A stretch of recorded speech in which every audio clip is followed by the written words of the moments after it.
यादों की ठंड में ख्वाब जलते हैं, खामोश राहों पर कदम भटकते हैं।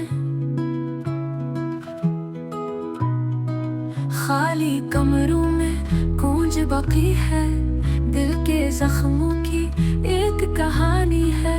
बेरंग लम्हे सांस रोकते हैं, टूटे हुए सपने आँख नम करते हैं।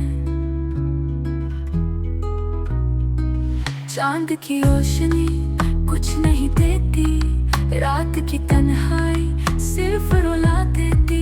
वो बातें अब भी याद आती हैं, बिछड़ने वाले जहर खिलाते हैं।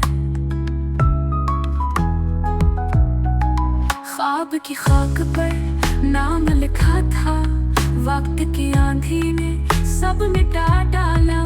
दर्द के मौसम लूट आते हैं, याद के रास्ते खून बहाते हैं। खामोशी कहते हैं कुछ नहीं बाकी, याद तुम्हारी है पर नहीं बाकी। टूटा हुआ दिल आह भरता है, हर लम्हा मुझको याद कराता है।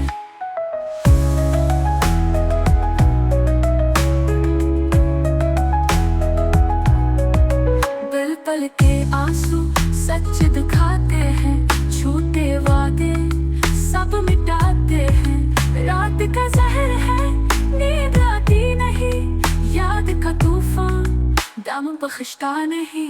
दिन के साए भी अब अंधेरे हैं, लोग तो है पर सब पराए हैं।